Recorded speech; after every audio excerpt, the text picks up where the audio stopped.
નમસ્કાર વિદ્યાર્થી મિત્રો, હવે આપણે પ્રકરણ 1 વાસ્તવિક સંખ્યામાં આગળ વધીએ. તો આજે આપણે એક પ્રમેયનું વિધાન જોવાનું છે કે જેનું નામ છે અંકગણિતનું મૂળભૂત પ્રમેય. આ પ્રમેય સમજતા પહેલા આપણને અવિભાજ્ય સંખ્યાઓ અને વિભાજ્ય સંખ્યાઓ કોને કહેવામાં આવે છે એ વિશે ખ્યાલ હોવો જોઈએ. એટલે સૌથી પહેલા આપણે અવિભાજ્ય સંખ્યા કોને કહેવાય એ સમજીએ.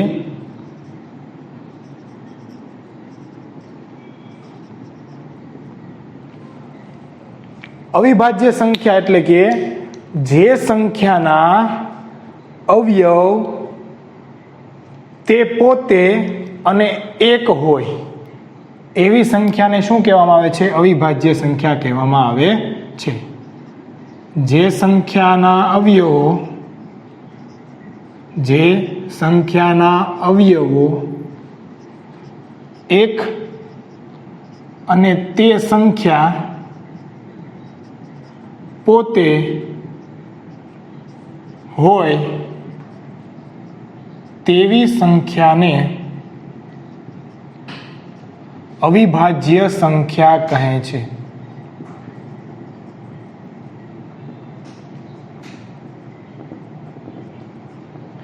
દાખલા તરીકે આપણે વિચાર કરીએ તો ધારો કે હું 7 લઉં છું.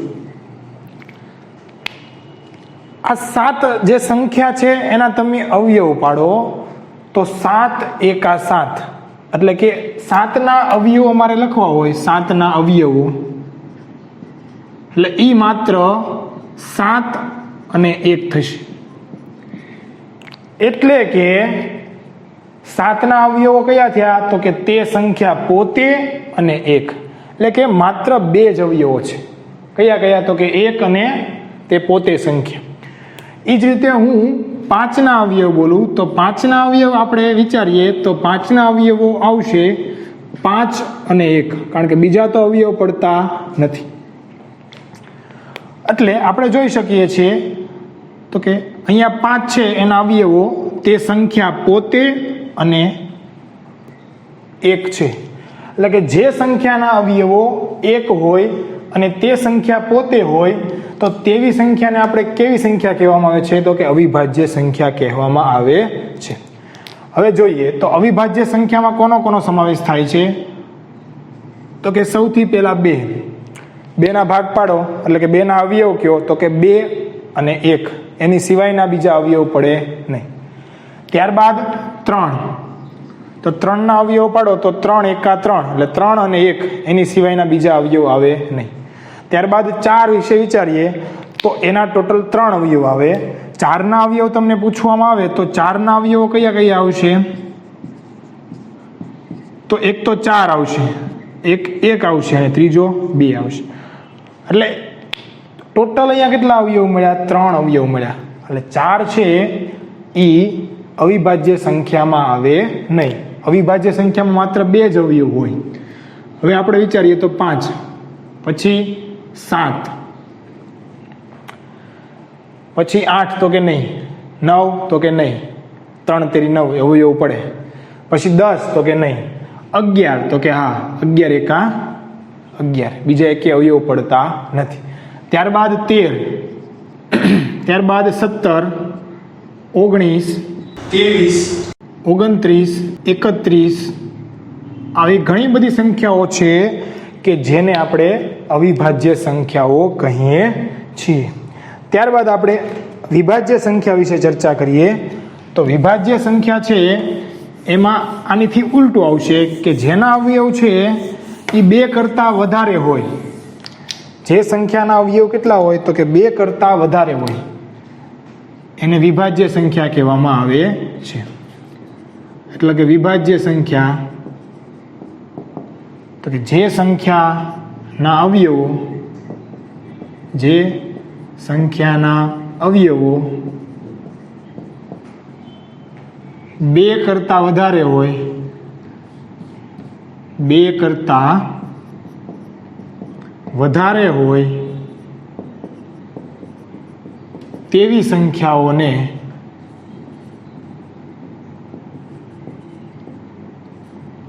વિભાજ્ય સંખ્યાઓ કહે છે.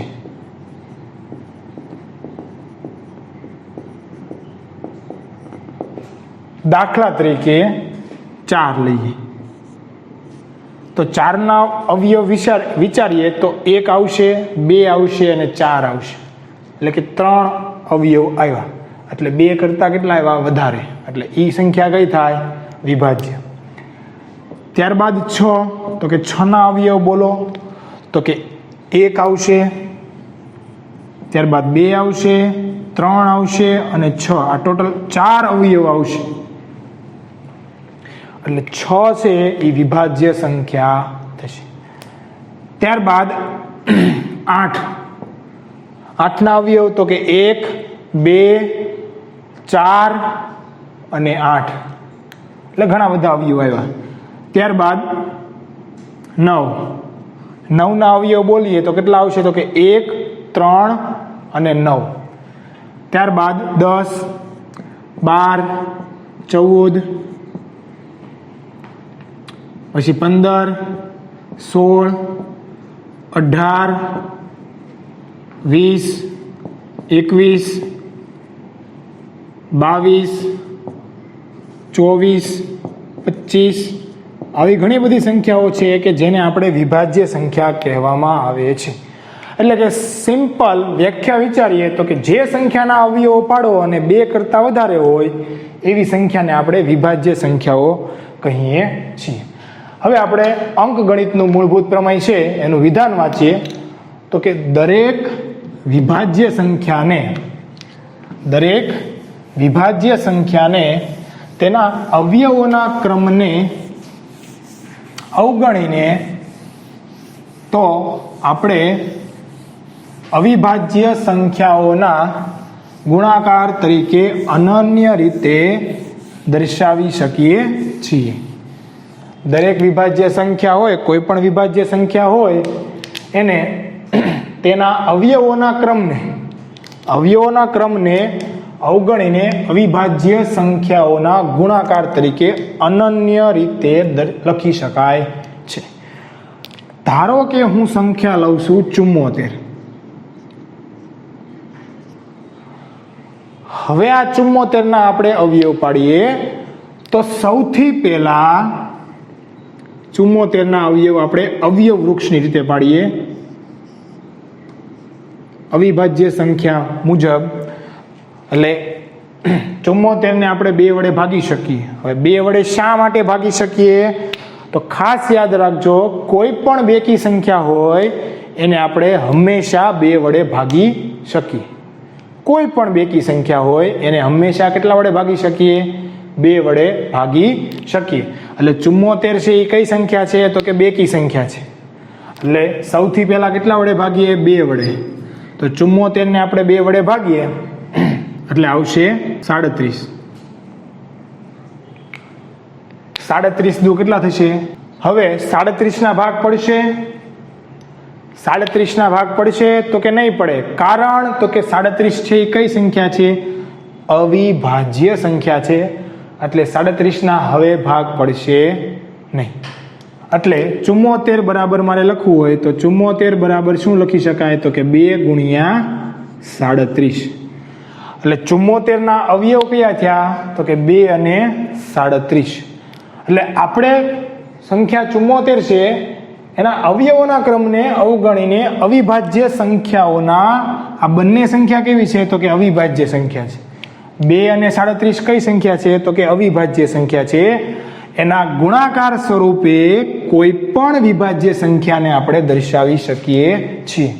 હવે અહીંયા 2 ગુણ્યા 37 લખવું કે 37 ગુણ્યા 2 લખવું, એટલે ક્રમ છે એ અગત્યનો છે નહીં.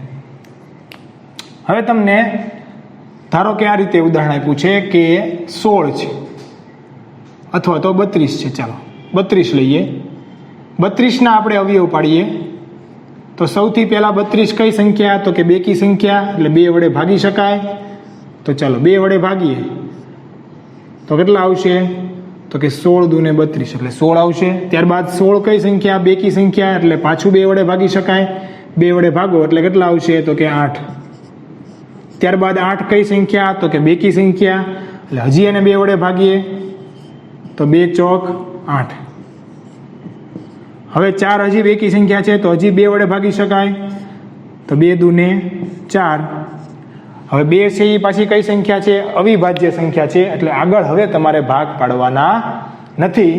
એટલે 32 બરાબર મારે લખવું હોય, 32 બરાબર તો કે 2 ગુણ્યા 2 ગુણ્યા 2 ગુણ્યા 2 ગુણ્યા 2, એટલે કેટલી વાર? 5 વાર. 1 વાર, 2 વાર, 3 વાર, 4 વાર અને 5 વાર. 1 2 3 4 અને 5. એટલે આને શોર્ટમાં લખવું હોય તો કેટલા લખાય? તો કે 2⁵. એટલે 32 ને આપણે અવિભાજ્ય સંખ્યાઓના ગુણાકાર સ્વરૂપે દર્શાવ્યું એમ કહેવાય. ત્યારબાદ આ રીતે ઉદાહરણ છે. હવે આપણે ત્રીજું ઉદાહરણ જોઈએ. 140 ને અવિભાજ્ય સંખ્યાઓના ગુણાકાર સ્વરૂપે દર્શાવીએ. તો સૌથી પહેલા 140 કઈ સંખ્યા છે? તો કે બેકી સંખ્યા. તો બેકી સંખ્યાને સૌથી પહેલા 2 વડે ભાગવાનું, એટલે આવશે 70. ત્યારબાદ 70 પણ કઈ સંખ્યા છે? તો કે બેકી સંખ્યા છે, એટલે એને આપણે હજી પણ 2 વડે ભાગી શકીએ, તો 2 વડે ભાગો, તો 35 દૂને 70. હવે 35 ને 2 વડે ભાગી શકાશે? તો કે નહીં. શા માટે? તો કે એ બેકી સંખ્યા છે નહીં. હવે આને આપણે 3 વડે ભાગીએ તો શું ભાગી શકાશે? તો કે નહીં, 3 વડે ભાગી શકાશે નહીં. શા માટે? હવે 3 વડે ભાગી શકાય કે નહીં એની માટે શું કરવાનું? તો કે અંકોનો સરવાળો કરવાનો, અને એ અંકોનો સરવાળો છે એ 3ના ઘડિયામાં આવતો હોય તો એ 3 વડે ભાગી શકાય. હવે અહીંયા આપણે અંકોનો સરવાળો કરીએ તો 5 ને 3 8 થયા. 8 છે એ 3ના ઘડિયામાં આવે નહીં, એટલે આ સંખ્યાને તમે 3 વડે ભાગી શકો નહીં. હવે તો કે 5 વડે ભાગી શકાશે, 4 વડે નહીં ભાગવાનું, કારણ કે 4 કઈ સંખ્યા છે? પાછી વિભાજ્ય સંખ્યા છે, એટલે આને તમારે 5 વડે ભાગી શકાય. 5 સત્તા ને 35. હવે 7 કઈ સંખ્યા છે? તો કે અવિભાજ્ય સંખ્યા છે, તો આગળ આપણે કંઈ ભાગવાનું છે નહીં. એટલે 140 બરાબર આપણે લખવું હોય તો 140 બરાબર શું લખી શકીએ? તો કે 2 ગુણ્યા 2 ગુણ્યા 5 ગુણ્યા 7. 2 ગુણ્યા 2 ગુણ્યા 5 ગુણ્યા 7. એટલે 140 ને આપણે અવિભાજ્ય સંખ્યાઓના ગુણાકાર સ્વરૂપે દર્શાવ્યું એમ કહેવાય. આ જે વિભાજ્ય સંખ્યા 140 છે એને આપણે અવિભાજ્ય, 2 છે, 5 છે, 7 છે, આ બધી કઈ સંખ્યા છે? તો કે અવિભાજ્ય સંખ્યા. એટલે વિભાજ્ય સંખ્યાને અવિભાજ્ય સંખ્યાઓના ગુણાકાર સ્વરૂપે દર્શાવ્યું એમ કહેવાય. અને આ રીતે તમે અવયવ પાડો છો એને આપણે અવયવ વૃક્ષની રીતે અવયવ પાડ્યા એમ કહેવાય. અવયવ વૃક્ષની રીતે અવયવ પાડ્યા એમ કહેવાય. નીચેની દરેક સંખ્યાને તેના અવિભાજ્ય અવયવોના ગુણાકાર સ્વરૂપે દર્શાવો. તમને જે સંખ્યા આપેલી છે 4 સંખ્યાઓ, એને તમારે અવિભાજ્ય અવયવોના ગુણાકાર સ્વરૂપે દર્શાવવાની છે. તો સૌથી પહેલી સંખ્યા લઈએ, આપણને આપી છે 32,760. તો એને આપણે અવિભાજ્ય સંખ્યાઓના ગુણાકાર સ્વરૂપે દર્શાવવા માટે અવયવ વૃક્ષની રીતે આપણે અવયવ પાડીએ. એટલે પહેલા તો આ રીતે બોક્સ કરી નાખીએ. સૌથી પહેલા 32,760 એ કઈ સંખ્યા થાય? તો કે બેકી સંખ્યા થાય.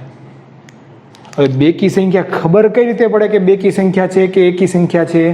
તો કે છેલ્લો અંક જોવાનો, એટલે કે એકમના સ્થાને જો 0 હોય, 2 હોય, 4 હોય, 6 હોય, 8 હોય તો એ બધી સંખ્યાઓ બેકી સંખ્યા થાય. ફરીવાર, એકમના સ્થાને કોઈ પણ સંખ્યા તમને આપેલી હોય અને એકમના સ્થાને જો 0 હોય, 2 હોય, 4 હોય, 6 હોય કે 8 હોય તો એ બધી સંખ્યા બેકી સંખ્યા થાય. અને સિવાયની જો સંખ્યા હોય તો એ બધી કઈ થાય? એકી સંખ્યા થાય. એટલે આ છે એ બેકી સંખ્યા છે. ત્યારબાદ જો આ 3 સંખ્યા કઈ થશે? તો કે એકી થશે. કારણ કે અહીંયા જો 5, એટલે 5 છે એ એકી સંખ્યામાં આવે. ત્યારબાદ આમાં પણ અને આમાં પણ 9 છે. 9 કેમાં આવે? એકી સંખ્યામાં. એટલે 32,760 એ બેકી સંખ્યા છે, કારણ કે એના એકમના સ્થાનમાં શું છે? શૂન્ય છે. એટલે બેકી સંખ્યા કોઈ પણ હોય એને આપણે 2 વડે ભાગી શકીએ. એટલે સૌથી પહેલા આપણે 2 વડે ભાગીએ. તો 32,760 ને આપણે 2 વડે ભાગીએ એટલે આવશે 16 દુ ને 32, 16 દુ 32, નીચે ઉતર્યા 7 એટલે 3 દુ ને 6 એટલે 1 વધ્યા 16, 16 એટલે 8, 8 દુ ને 16 અને પાછળ એક મીંડું એટલે 16,380. હજી આ 16,380 ને આપણે 2 વડે ભાગી શકીએ. શા માટે? તો કે બેકી સંખ્યા છે. તો ચાલો 2 વડે ભાગીએ તો 8 દુ ને 16 આવશે. આ તમે ભાગાકાર પણ કરી શકો. રેડી? 2 વડે ભાગીએ કઈ રીતે? તો કે 16,380 ભાગ્યા 2 કરી નાખવાના. એ જ રીતે 32,760 ભાગ્યા કેટલા કરી નાખવાના? 2. એટલે તમને મળશે 16,380. અહીંયા 2 વડે ભાગીએ તો કે 8 દુ ને 16, શૂન્ય ઉપરથી ઉતાર્યા 3, 2 એકા 2, શેષ 1 વધ્યા, ઉપરથી ઉતાર્યા 8 એટલે 2 નવા 18 અને ઉપરથી ઉતાર્યા શૂન્ય એટલે અહીંયા આવશે 8,190. હવે હજી આ બેકી સંખ્યા છે એટલે 2 વડે ભાગીએ તો 2 વડે ભાગીએ 8,190 એને 2 વડે ભાગીએ તો 2 ચોક 8 એટલે શેષ મળી શૂન્ય, ઉપરથી ઉતાર્યા 1, ભાગ ચાલે નહીં એટલે અહીંયા આવશે શૂન્ય અને 9 ઉતારીએ. 2 અઠ્ઠા 16, 2 નવા 18, શેષ મળે 1, ઉપરથી ઉતાર્યા શૂન્ય, 2 પંચા ને 10 એટલે કેટલા આવ્યા? તો કે 4,095. હવે 4,095 ને છે આપણે 2 વડે ભાગી શકીશું નહીં.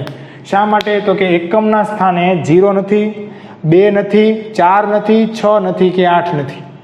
એ સિવાયની સંખ્યા છે. તો હવે આગળ વધીએ તો આ સંખ્યાને આપણે 3 વડે ભાગી શકાય એ માટે વિચારીએ. તો 3 વડે ભાગવા માટે તમે અંકોનો સરવાળો કરો તો કે 4 વત્તા 0 વત્તા 9 વત્તા 5 કરવાના. એટલે 4 ને 9 13 અને 13 ને 5 18 એટલે 18 આવ્યો. હવે એ 3ના ઘડિયામાં આવે 18? તો કે હા, 6 તેરી 18. એટલે આ સંખ્યાને તમે 3 વડે ભાગી શકો. એટલે આપણે ચાલો 3 વડે ભાગીએ. એટલે 4,095 છે એને આપણે 3 વડે ભાગીએ. ફરજિયાત ભાગી શકાશે. 3 તો કે 3 એકા 3, શેષ મળી 1, ઉપરથી ઉતાર્યા શૂન્ય, 3 તેરી 9, શેષ મળ્યા 1, ઉપરથી ઉતાર્યા 9, 3 છક 18, શેષ મળ્યા 1, ઉપરથી ઉતાર્યા 5, 3 પંચા 15, શેષ મળી શૂન્ય. એટલે 3 વડે ભાગીએ તો તમને મળશે 1365. હજી જોઈએ કે 1365 ને આપણે 3 વડે ભાગી શકીએ છીએ. તો એની માટે અંકોનો સરવાળો કરીએ. 1 ને 3 4, 4 ને 6 10, 10 ને 5 15, 15 છે 3ના ઘડિયામાં આવે? તો કે હા, 5 તેરી 15. એટલે હજી આને આપણે 3 વડે ભાગી શકીએ. તો ચાલો ભાગીએ. 1,365 છે એને આપણે 3 વડે ભાગીએ તો 3 તેરી 9 ને 3 ચોક 12 થશે. શેષ મળી 1, ઉપરથી ઉતાર્યા 6, 3 પંચા 15 એટલે શેષ મળશે 1, ઉપરથી ઉતાર્યા 5, 3 પંચા 15 એટલે આવશે 455. હજી જોઈએ કે 455 ને આપણે 3 વડે ભાગી શકીએ છીએ. તો કે અંકોનો સરવાળો કરીએ. 4 ને 5 9, 9 ને 5 14, 14 છે એ 3ના ઘડિયામાં આવે નહીં. એટલે હવે આ સંખ્યાને તમે 3 વડે ભાગી શકશો નહીં. ત્યારબાદ આગળ વધીએ. 4 લેવાના નહીં, કારણ કે 4 પછી કઈ સંખ્યા છે? વિભાજ્ય સંખ્યા છે. આપણે તો અવિભાજ્ય સંખ્યાઓના ગુણાકાર સ્વરૂપે દર્શાવવાની છે. એટલે 4 લેવાના નહીં. હવે આને 5 વડે ભાગી શકાય તો કે હા. હવે 5 વડે ભાગી શકાય ખબર કેમ પડે તો કે જો એકમનો અંક 5 હોય, કોઈ પણ સંખ્યા હોય અને એકમનો અંક જો 5 હોય તો ફરજિયાત એને 5 વડે ભાગી શકાય. એટલે ચાલો આપણે 5 વડે ભાગીએ. તો 5 વડે ભાગીએ તો 455 ને આપણે 5 વડે ભાગીએ તો 5 9 45, 0 ઉપરથી ઉતારે 5, 5 1 5. એટલે આપણે લખીએ 5 ગુણ્યા 91. હવે 91 છે એને 5 વડે ભાગી શકાય નહીં.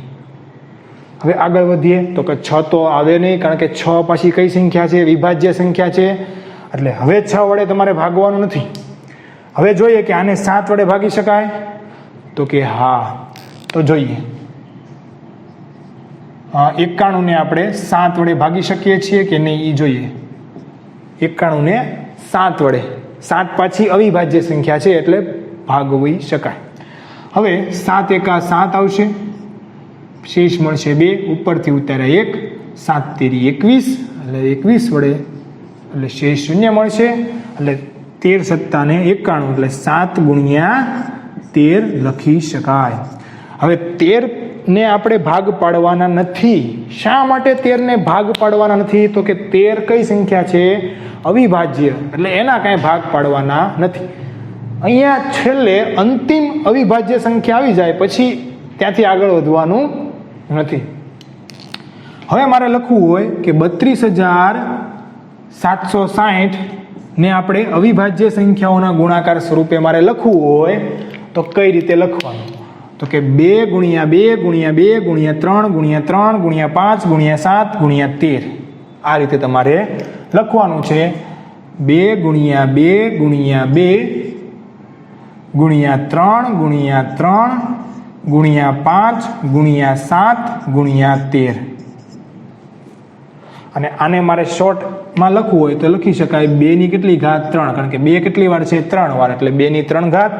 પછી 3 કેટલી વાર છે? 2 વાર, એટલે 3 ની કેટલી ઘાત? 2 ઘાત. અને બાકીના બધા એક એક વાર છે એટલે એમના લખી નાખો 5 ગુણ્યા 7 ગુણ્યા 13. એટલે અહીંયા આપણે આ સંખ્યાને આપણે અવિભાજ્ય સંખ્યાઓના ગુણાકાર સ્વરૂપે દર્શાવી દીધું એમ કહેવાય. એટલે અહીંયા પહેલો દાખલો પૂરો થાય છે. હવે બીજો દાખલો જોઈએ. હવે આપણે બીજો દાખલો જોઈએ. તમને આ રીતે કીધું છે 3825 ને તમારે અવિભાજ્ય અવયવોના ગુણાકાર સ્વરૂપે દર્શાવવાના છે. તો સૌથી પહેલા આને 2 વડે ભાગી શકાય તો કે નહીં. એકમના સ્થાને 0, 2, 4, 6 કે 8 નથી, એટલે આને આપણે 2 વડે ભાગી શકાય નહીં. ક્રમમાં જ ચાલશું આપણે. આને 5 વડે ભાગી શકાય, પણ પહેલા વિચારીએ, પહેલા 2 વડે ભાગી શકાય તો કે નહીં. ત્યારબાદ 3 વડે ભાગી શકાય તો એની માટે વિચારીએ. તો 3 માટે ભાગી શકાય એની માટે અંકોનો સરવાળો કરીએ તો 8 ને 3 11, 11 ને 2 13, 13 ને 5 18, એટલે આને 3 વડે ભાગી શકાય. તો સૌથી પહેલા 3 વડે ભાગીશું. ખાસ જોજો, અહીંયા ડાયરેક્ટ 5 વડે નહીં ભાગી શકાય. ભાગી તો શકાય જ તે, પણ આપણે ક્રમમાં જ ચાલશું. મેં તમને કીધું આના દાખલા, આગલા દાખલામાં, કે જો એકમનો અંક 5 હોય તો એને 5 વડે ભાગી શકાય. પણ આપણે ક્રમમાં જ ચાલશું. પહેલા 2 વડે ભાગી શકાય તો ચેક કર્યું, ત્યારબાદ 3 વડે ભાગી શકાય તો કે હા ભાગી શકાય. તો એની માટે આપણે કરીએ. તો 3 વડે ભાગીએ એટલે આપણે 3825 ને 3 વડે ભાગીએ તો કે 3 1 3. અહીંયા હું ડાયરેક્ટ કરું છું, ખાસ જોજો. 3 1 3 એટલે શેષ મળી 0, ઉપરથી ઉતાર્યા 8, 3 2 6 એટલે શેષ મળી 2, એટલે ઉપરથી ઉતાર્યા 2 એટલે 22 થયા. 7 તેરી 21 એટલે શેષ મળી 1, અને ઉપરથી ઉતાર્યા 5 એટલે 15, એટલે 5 તેરી 15, એટલે 1275. હવે 1275 છે અને પાછા હજી 3 વડે ભાગી શકાય છે કે નહીં? તો એની માટે અંકોનો સરવાળો કરીએ તો કે 2 ને 1 3, 3 ને 7 10, 10 ને 5 15, એટલે હા 3 વડે ભાગી શકાય છે. કારણ કે અંકોનો સરવાળો 15 આવે છે અને એ 15 3ના ઘડિયામાં આવે છે, એટલા માટે એને 3 વડે ભાગી શકાય છે? તો કે ચાલો 3 વડે ભાગીએ તો 3 ચોક 12 થશે, ઉપરથી ઉતાર્યા 7, 3 દુ 6 થશે, શેષ મળશે 1, ઉપરથી ઉતાર્યા 5 એટલે 15 થયા, એટલે 3 પંચા ને 15 એટલે 425 મળશે. હવે 425 ને હજી જોઈએ 3 વડે ભાગી શકાય છે. અંકોનો સરવાળો કરી જુઓ તો 4 ને 2 6, 6 ને 5 11 થાય છે. 11 છે એ 3 ના ઘડિયામાં આવે નહીં, એટલે આને આપણે 3 વડે ભાગી શકશું નહીં. હવે આપણે કોના વડે ભાગવાનું છે? 5 વડે. તો કે હા, 5 વડે ભાગી શકાય. હવે ભાગવાનું છે 5 વડે, અને ભાગી શકાય શા માટે? તો કે એકમના સ્થાને 5 છે. કોઈ પણ સંખ્યા હોય એના એકમના સ્થાને 5 હોય તો એને ફરજિયાત 5 વડે ભાગી શકાય. એટલે આને આપણે 5 વડે ભાગીએ તો 8 પંચા ને 40 થઈ ગયા, એટલે શેષ મળ્યા 2, ઉપરથી ઉતાર્યા 5 એટલે 25 થયા, અને 5 25 એટલે 85 મળ્યા. ત્યારબાદ 85 ને આપણે 5 વડે ભાગી શકાય, કારણ કે એકમના અંકમાં એકમના સ્થાને 5 છે. તો ચાલો 5 વડે ભાગીએ તો આપણને ખબર છે કે 17 પંચા 85 થશે. તો હવે 17 ના ભાગ પડશે નહીં, કારણ કે 17 છે એ અવિભાજ્ય સંખ્યા છે.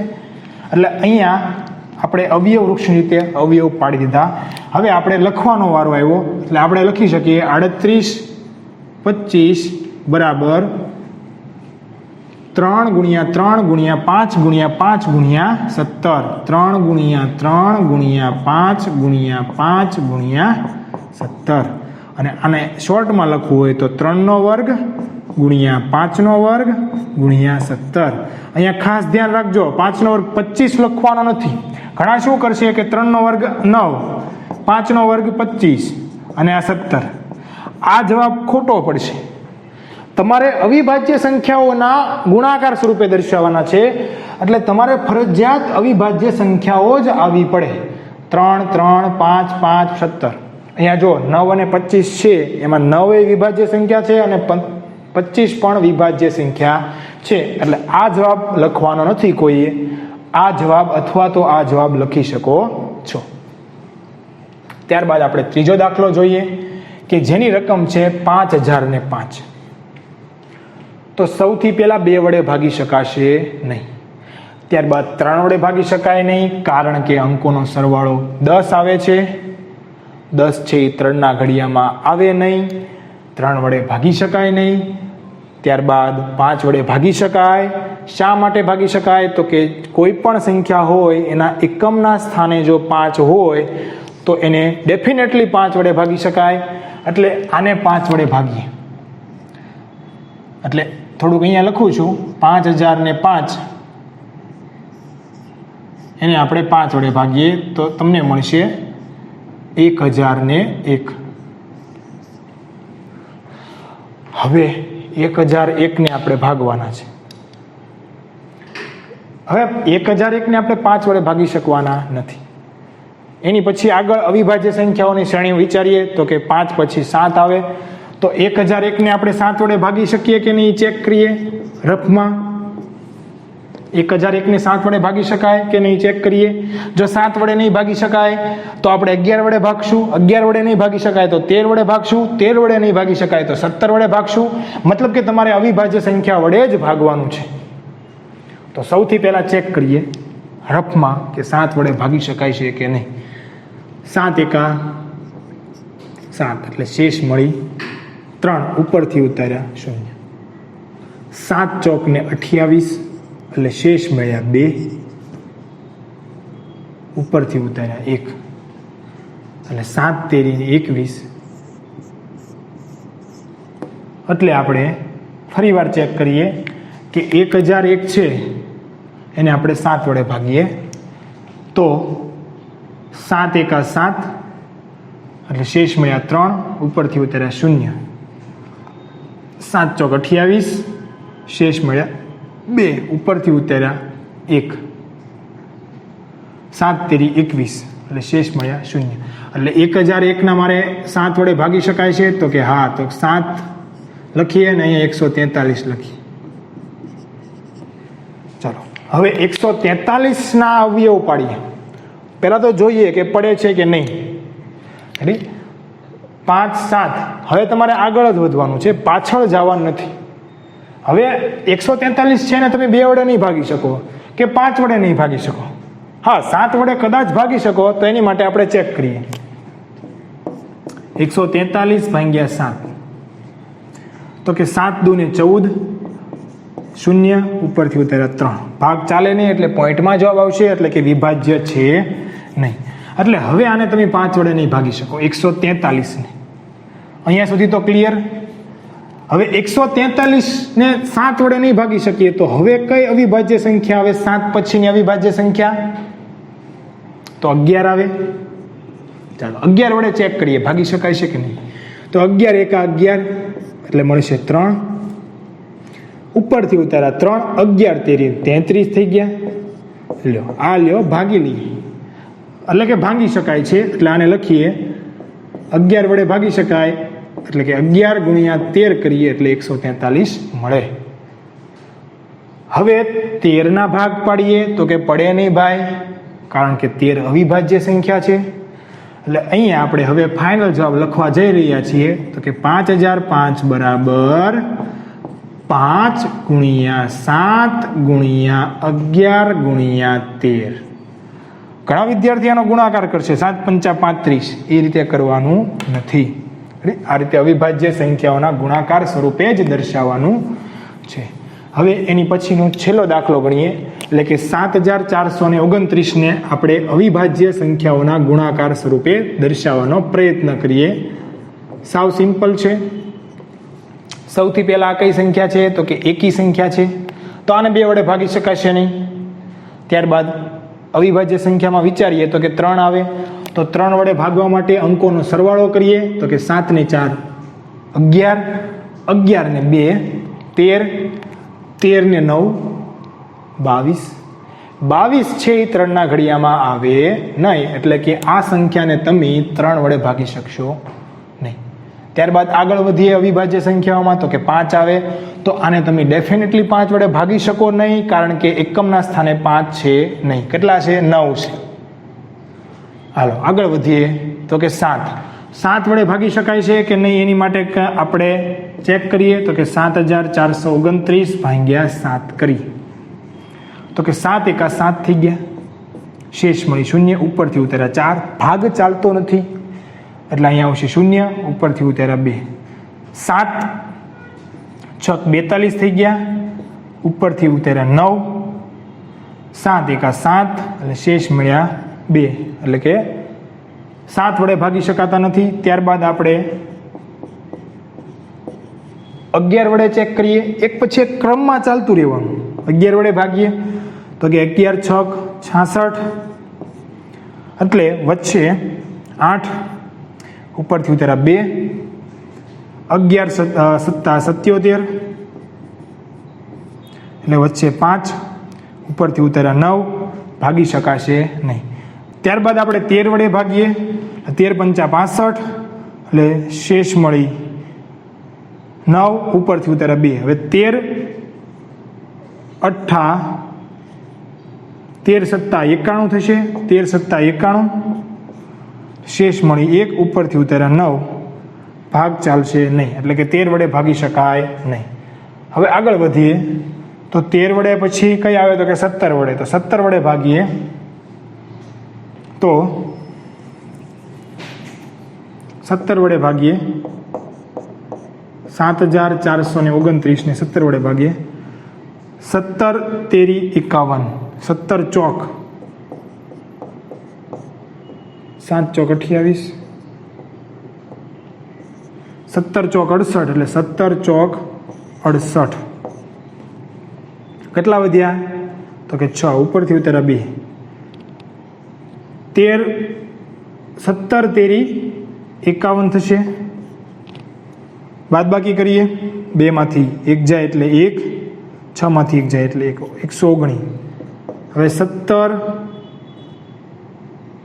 સત્તા કરીએ, 7 7 49, અને 7 એકા 7, 7 ને 4 11, એટલે 17 સત્તા 119. એટલે આના ભાગ આપણે 17 વડે ભાગી શકશું. એટલે 17 વડે ભાગીએ તો 17 ગુણ્યા કેટલા આવશે? તો કે 437. હવે 437ના આપણે ભાગ પાડીએ તો 437ના ભાગ પાડવા માટે આપણે જોઈએ કે હવે કઈ સંખ્યા વડે ભાગી શકાય છે. હવે 437ને 17 વડે પહેલા ભાગી જોઈએ. ચાલો, 17 વડે નહીં ભાગી શકાય, આમ તો 19 વડે ભાગી જોઈએ. 19 તો 19 દૂને 38. કેટલા વધ્યા? તો કે 5. 19 એકા 19, 19 દુ 38, 19 તેરી 57. એટલે 437ને આપણે 19 વડે ભાગી શકીએ તો 19 અને બીજા કૌંસમાં આવશે 23. અહીંયા દાખલો પૂરો થાય છે, કારણ કે 23 છે એ કઈ સંખ્યા આવી ગઈ? અવિભાજ્ય સંખ્યા. એટલે 23ના ભાગ પડશે નહીં. એટલે મારે લખવું હોય કે 7429 બરાબર 17 ગુણ્યા 19 ગુણ્યા 23. એટલે ખાસ અહીંયા તમને ગુણાકાર ભાગાકાર જો આવડતો હશે તો આ દાખલો તમને સરળ પડશે. એટલે આપણે 7429ને અવિભાજ્ય સંખ્યાઓ એટલે કે 17, 19 અને 23 અવિભાજ્ય સંખ્યાઓ છે એના ગુણાકાર સ્વરૂપે દર્શાવ્યું.